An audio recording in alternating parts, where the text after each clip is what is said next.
Career એમના digital પ્લેટફોર્મમાં આપનું હાર્દિક સ્વાગત છે. નેક્સ્ટ ટોપિક છે એક્ટિવ વોઇસ પેસિવ વોઇસનો ઇન્ફિનિટિવ. ઇન્ફિનિટિવ એટલે હેતુદર્શક ક્રિયાપદ. હેતુદર્શક ક્રિયાપદ એટલે કોઈક હેતુ દર્શાવેલો છે, ખાસ તો આની વાક્ય રચના છે. એક્ટિવ વોઇસ પેસિવ વોઇસનો સૌથી અગત્યનો રૂલ થાય, સ્ટેન્ડર્ડ સ્ટ્રક્ચર છે આપણી પાસે આવશે એક્ટિવ વોઇસ. તો 2+ અહીંયા તમારી સામે ક્રિયાપદનું કેવું રૂપ મુકાય? મૂળ રૂપ. ખાસ જે શીખતા છે તે આપણે દરેક વાક્યના પ્રકારને જુદી જુદી રીતે પેસિવમાં કઈ રીતે બને એકદમ પાયાથી આપણે આ વસ્તુ શીખેલા છે. તો 2+, 2+, અહીંયા શું આવશે? Past participle. ખાસ ધ્યાન રાખજો, હેતુદર્શક ક્રિયાપદ છે ને, હેતુદર્શક, એમાં વચ્ચે વધારાનું શું આવશે? બી. ઘણા લોકો ભૂલ કરે છે એક્ઝામમાં કે આ વાક્યને ઓળખી જ નથી શકતા. તો ખાસ અતિ અગત્યનો સેશન થઈ પડે તમારા માટે કે આમાં તમારે કઈ રીતે ઓળખવું. તો સૌથી પહેલાં જેમ જૂના વિડીયોઝ હતા તે જ પ્રમાણે જો આગળ તમે જોઈ લીધું હોય તો આ સેશન્સ તમને ઘણો જ સરળ થશે. એટલે જો કોઈ ન જોયા હોય તો અગાઉના વિડીયો ખાસ જોઈ લેજો. ઓકે, ફરી એકવાર આ આઈ એ મારો શું થયો? કર્તા. એમ ટુ બીનું રૂપ છે. ટુ ફિનિશ એ મારું હેતુદર્શક ક્રિયાપદ છે, એટલે કે ક્રિયાપદ તો છે પણ એને પાછો ટુ લાગેલો છે ને ધીસ વર્ક એ મારો શું થઈ જાય? કર્મ.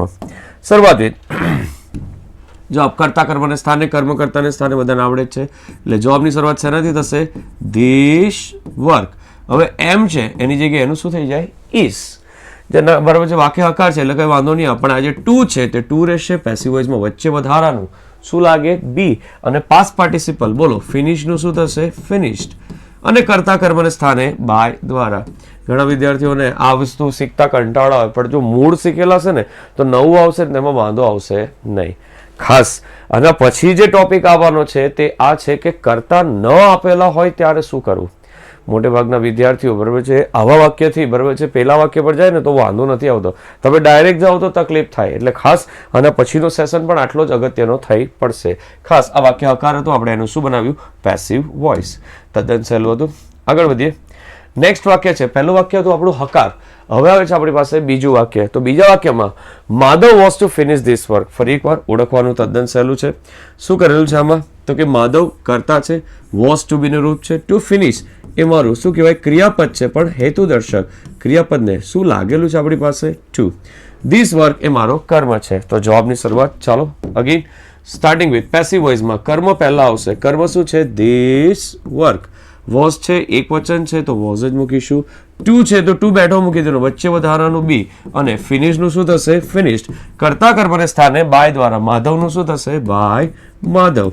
અને છેલ્લે ફૂલ સ્ટોપ. કન્સેપ્ટ ખબર પડે છે આમાં કઈ રીતે થાય છે?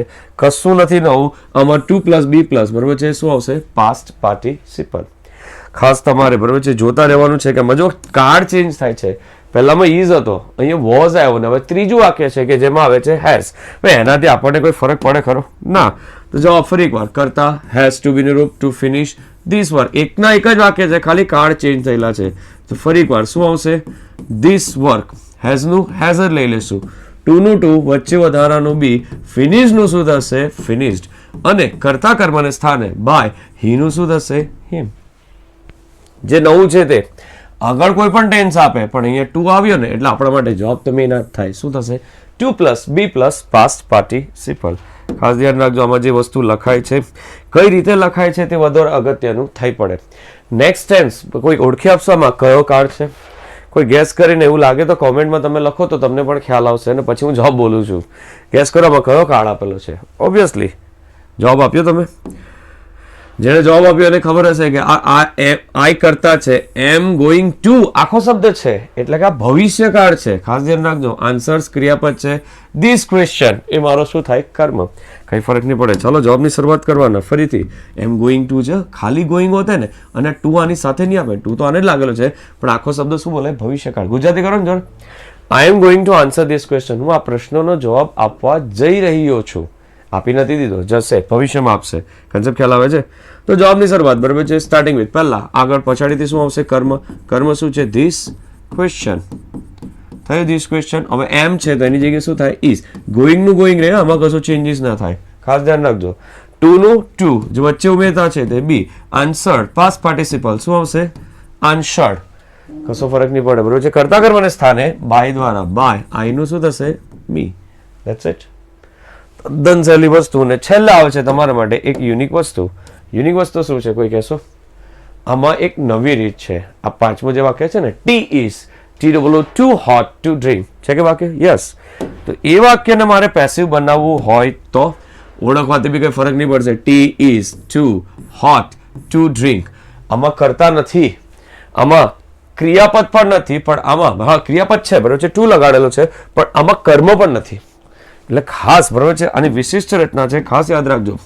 આનું પેસિવ વોઇસ બનશે ટી નું ટી, ઇઝ નું ઇઝ, TW2. આ TW2 ની વાક્ય રચના જ આવે કે TW2 પછી હંમેશા અહીંયા શું મુકાય? વિશેષણ.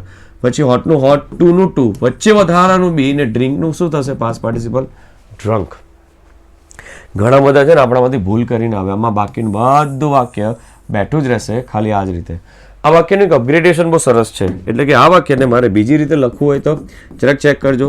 T is TW2 hot for me to drink. તો પછી આનું પેસિવ બરાબર છે ના બને, કારણ કે અહીંયા કરતા આપી દીધા છે. એટલે આ વાક્ય આવે તો બી બરાબર છે ટુ બી ડ્રંક લખો, પણ અહીંયા સબ્જેક્ટ આપેલા છે. આમાં સબ્જેક્ટ એવું કંઈ છે નથી. ખાસ યાદ રાખજો બરાબર છે.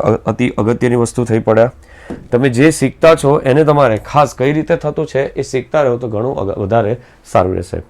ખાસ કરીને જે 1 થી 12 વિડીયો છે એ 12માં બધા ટેન્સના અલગ અલગ રીત હતી ને તે આપણે જોયા હતા. ઓકે, આ તો એક સાદું વાક્ય છે જે બોલાય છે તે આ વસ્તુ છે. તમારે ખાલી આટલું કરવાની જરૂર છે કે 1 થી 12 એકવાર જુઓ. હવે પછીનો નેક્સ્ટ જે વિડીયો આવે છે એમાં કરતા ન આપેલા એક વિશિષ્ટ રીત છે તેને આપણે જોઈશું. ને એના પછીના લાસ્ટ સેશન રહેશે જેમાં એક્ટિવ અને પેસિવના આપણે પ્રીવિયસ યર્સ જે ભૂતકાળમાં પૂછાઈ ગયેલા હતા તેવા પ્રશ્નોને જોવાનો પ્રયત્ન કરીશું. ફરી એકવાર શાંતિથી વ્યવસ્થિત જુઓ તો લગભગ તમને કોઈ જગ્યાએ મુશ્કેલી પડશે નહીં.